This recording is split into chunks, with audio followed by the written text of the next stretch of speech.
So hey guys নমস্কাৰ বন্ধুসকল আজিৰ ভিডিঅ'টো সেইসকলৰ কাৰণে যিসকলে জানে সেইসকলৰ কাৰণে নহয়, যিসকলে নাজানে সেইসকলৰ কাৰণে হয়।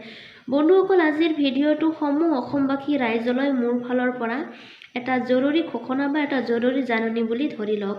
বন্ধুসকল বৰ্তমান ঠাণ্ডাৰ দিন চলি আছে আৰু ঠাণ্ডাৰ দিন চলি আছে যিহেতু সকলোৰে ঘৰে ঘৰে চৰ্দি জ্বৰ কাহ লাগি আছে।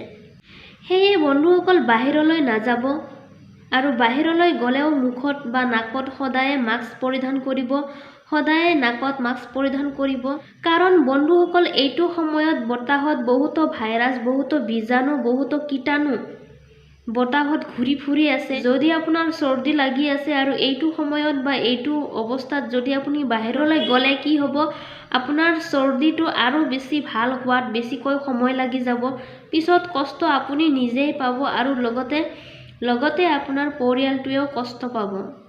জানেই নহয় ঘৰখনৰ এজনৰ কিবা এটা হ'লে আটাইৰে চিন্তা হয়। সেইকাৰণে নাকত বা মুখত সদায় মাস্ক পৰিধান কৰিব। এনেয়ে বাহিৰত অনাই বনাই ঘূৰি নুফুৰিব। যদি কিবা কাম থাকে তেতিয়াহে বাহিৰত ওলাব আৰু সদায় গৰম কাপোৰ পিন্ধি থাকিব। সেয়ে বন্ধুসকল এই ক্ষেত্ৰত সজাগ হওক আৰু সদায় সুস্থ থাকক আৰু লগতে আপোনাৰ মানুহকো সুস্থ ৰাখক।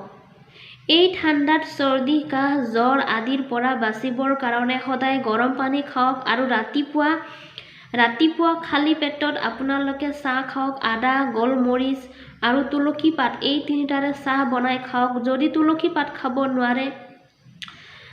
তুলসী পাত খাব নোৱাৰে কেৱল আদা আৰু গোলমৰিচৰ চাহো আপোনালোকে খাব পাৰে।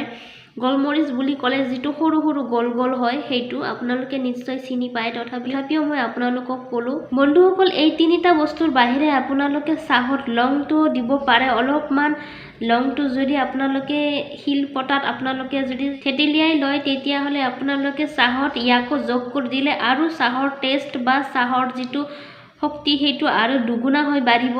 গতিকে আপোনালোকে লংটোও ব্যৱহাৰ কৰিব পাৰে যদি আপুনি ভাল পায়। ভিডিঅ'টো শেষলৈকে চোৱাৰ বাবে আপোনালোক সকলোকে বহুত বহুত ধন্যবাদ।